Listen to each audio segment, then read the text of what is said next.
متحد ہو جائیں تو کیا ہم اس نقصانات کا خاتمہ کر سکتے ہیں جو آج ہمیں کشمیر میں دیکھنے میں نظر آ رہے ہیں, جو فلسطین میں نظر آئے, مسلمانوں کا امت کو ایک کی طرح گاجر مرغی کی طرح کاٹا جا رہا ہے, تو اس کے متعلق آپ کیا کہیں گے؟ دیکھیں, امت مسلمہ کا اندر انتشار استحقاق جو ہے اس کا خاتمے کا ایک راستہ بہت آسان, اور وہ راستہ یہ ہے کہ آپ قرآن پاک کی تعلیم ترجمے سے نہیں بلکہ براہ راست عربی سیکھ کے کریں.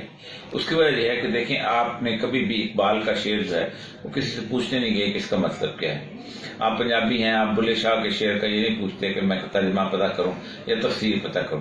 اسی طرح جب آپ کو عربی پڑھیں گے اور عربی قرآن سے براہ راست آپ کا تعلق بنے گا, اور جب قرآن کو آپ خود سمجھنے کی کوشش کریں گے تو پھر بہت کم ایسا ہوگا کہ آپ کسی عالم دین سے جا کے پوچھنے کی کوشش کریں, کیونکہ قرآن خود کہتا ہے کہ یسرنا القرآن للذکر وہل من مدکر, ہم نے اس ذکر کو جو ہے بہت آسان بنا کے پیش کیا.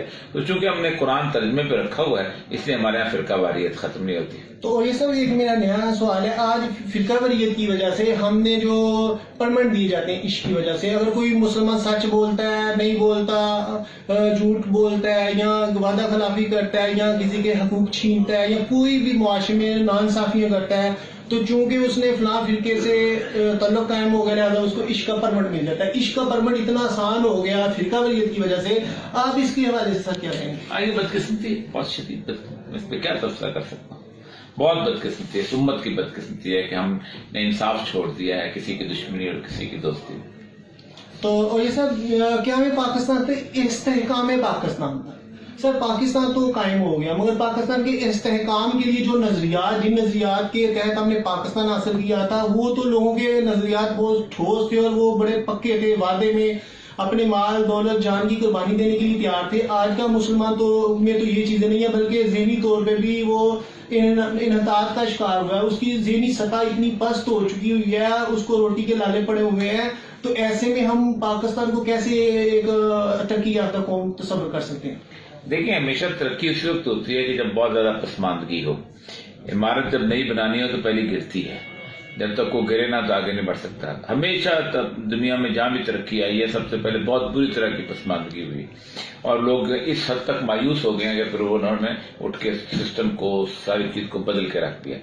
اور اسی وقت آپ نیا کمبل خریدتے ہیں کہ جب پہلا کمبل پھٹ جائے, یہ اسی وقت آپ گھر کی ریپیئر کرتے ہیں کہ جب گھر رہنے کے قابل نہ ہو جائے. تو میرا خیال ہے اب وہ وقت آ گیا ہے کہ ہمارے ہاں اس طرح کی حالت ہو گئی ہے, ہمیں اب نیا گھر جو ہے پوری اچھی طرح سے. سوری اور یہ مقبول جیسا مجھے تو ایسے نظر آتا ہے, آپ دیکھیں کہ جہاں پہ آپ کو تھانہ کلچر میں لوگوں کو انصاف نہ مل سکے, جہاں پہ لوگوں کو عدلیہ پہ بھی فیصلے ڈاؤٹ ہو جائے, جیسے ماضی میں نظر آ رہا ہے, موجودہ دور میں آ رہا ہے, کوئی گواہی دینے کے لیے تیار نہیں ہوتا کیونکہ طاقتور شخصیت کا تھریٹ ہوتا ہے. اس کے علاوہ جو ہے اب نواز شریف صاحب باہر گئے ہیں تو ان کی رپورٹس کے متعلق بھی متنازعات آ رہے ہیں, اور ڈاکٹرز کے بھی متنازع بن رہے ہیں, اور پی ٹی شک و شبہات کا شکار ہو جاتی ہے کہ اوہو یہ وہ. تو اس پہ تو ڈائریکٹ کویشچن مارک لگتا ہے ڈاکٹرز پہ, دوسروں پہ اگر انہوں نے جھوٹ بولا ہے. تو یہ انہی کا جو سنا ہے کہ میڈیکل بورڈ میں ایک ڈاکٹر تھا جو اس سارے دورانی میں تھا. تو اس طرح اگر گورنمنٹ اتنے زیادہ شک و شبہات کا شکار رہے گی تو پھر کیسے یہ آپ کے میں نے اکثر کیا نا کہ جیسے جتنا کنفیوژن بڑھے گا, جتنا خرابی آئے گی, اتنا ہی لوگ اٹھ کھڑے ہوں گے, اتنا ہی لوگ ایک بہت بڑے انقلاب کی طرف لے کے آئیں گے. سر لوگوں کو تو لیڈرز ڈیل کرتے ہیں, تو پاکستان میں مجھے تو ایسا کوئی لیڈر نظر نہیں آتا جو لوگوں کو ایک پلیٹ فارم پہ اکٹھا کر سکے, کیونکہ ان کی تو میں کی لڑائیاں ختم نہیں ہوتی. ابھی آرمی ایکٹ کے حوالے سے دیکھا جائے تو ان میں اتنے زیادہ کلیش, اگر اپوزیشن لچک کا مظاہرہ کرتی ہے تو حکومت جو ہے وہ ٹف ٹائم دینا شروع کر دیتی ہے, اگر حکومت تھوڑا سا کمزوری میں جاتی ہے تو اپوزیشن ٹف ٹائم دینا شروع کر دیتی ہے. تو یہ ان کی تو نالائق بچوں کی طرح لڑائیاں ختم نہیں ہوتی. تو سر کون اس نظام کو متعارف کروائے گا؟ یہ دنیا میں کبھی کوئی لیڈر انقلاب لے کے نہیں آیا. 5 سال اور اگر ایرانی قوم سوئی رہتی تو آیت اللہ خمینی کی قبر کو بھی کوئی نہ جانتا. عراق میں بیٹھے ہوئے تھے وہیں فوت ہو جاتے. لوگ اٹھتی ہیں تو اللہ تعالیٰ لیڈر عطا کرتا ہے. کسی کو پتہ بھی نہیں تھا آیت اللہ خمینی کون ہے. ایرانی فرانس میں لوگ اٹھے تھے تو نپولین کو لوگوں نے جانا ہے. اللہ نے لیڈرشپ چھپایا ہوتی ہے. لوگ جب تک نہیں اٹھتے یہ لیڈر نہیں ہے. لیڈر اس وقت آئیں گے جو لوگ اٹھتے ہیں. اور یہ سب کیا آپ کے جو وسیع نظری ہے اور آپ کا جو مطالعہ ہے، کیا آپ سمجھتے ہیں کہ پاکستان کے قیام کے مقاصد پورے ہوں گے، لوگوں کو فنڈامنٹل رائٹ ملیں گے، مذہبی آزادی ہوگی اور لوگ جو ہیں وہ حقیقی دین کی طرف آئیں گے جس کی طرف ہمیں بلایا جاتا ہے؟ پاکستان کے مقاصد کا تو مجھے نہیں پتا، لیکن اللہ تبارک و تعالیٰ نے رسول اکرم صلی اللہ علیہ وآلہ وسلم کو جو ویست دے کے بھیجا ہے، اس دین نے پوری دنیا میں غالب آنا ہے، اور پاکستان اس کا ایک حصہ ہے، پاکستان میں بھی غالب آنا ہے. اور یہ سر ایک میرا آپ سے سوال ہے کہ علامہ صاحب کو آپ نے ماشاء اللہ اتنا پڑھا، اسٹڈی کیا، آپ نے اتنی تاریخ کا مطالعہ کیا ہے، کوئی بھی چیز ایسی نہیں جو آپ کی پہنچ سے دور ہو، احادیث کا آپ کا مطالعہ بہت وسیع ہے، آپ ماشاء اللہ کالم بھی لکھتے ہیں، تو مجھے یہ بتائیے علامہ صاحب کی شاعری میں جو سب سے زیادہ اچھی چیز آپ کو نظر آتی ہے وہ آپ پلیز مجھے بتائیے گا. دیکھیں، علامہ اقبال کا سب سے بڑی بات یہ ہے کہ ان کا جو پیغام ہے تبدیلی انقلاب کا، اور وہ جو اس کے اندر ایک بشارت ہے، اور سب سے بڑی بات ہے ان کا جو تصور خودی ہے کہ انسان جو ہے وہ اگر خود ہی کا تصور انہوں نے کہتے ہیں سورہ حشر کی اس آیت سے لیا ہے، اس میں اللہ تبارک و تعالیٰ یہ کہتا ہے کہ جو لوگ مجھ سے غافل ہو جاتے ہیں میں ان کو اپنے آپ سے غافل کر دیتا ہوں. تو ان کی جو خودی ہے وہ بیسیکلی اللہ کے پیغام سے وابستہ ہے. اس تصور کو وہ لے کے کہتے ہیں کہ اگر اٹھیں، اور جب آپ اٹھیں گے تو پھر دنیا پہ آپ چھا جائیں. تو اور یہ سر لاسٹ آپ سے کویشچن، سوری معذرت بہت زیادہ ٹائم ہو گیا، اور آپ ہی کے متعلق میں سے سوال کرنا چاہتا ہوں کہ ماشاءاللہ آپ کی کو دیکھتے ہیں، آپ کو ملتے ہیں، آپ کے چہرے پہ اطمینان نظر آتا ہے، ماشاءاللہ بڑا نرم مزاجی کے ساتھ آپ ملتے ہیں. تو اولیاء مقبول جان جو ہیں وہ ان کی پرسنالٹی حالات و واقعات کا شکار نہیں نظر آتی. آج بھی اولیاء مقبول جان کے جو جذبات، احساسات یا سوچ ہے وہ بچوں کی طرح فریش نظر آتی ہے، کبھی ڈپریس نظر نہیں آتے. سر اس کی وجہ کیا ہے؟ اللہ تعالیٰ توفیق دیتا ہے.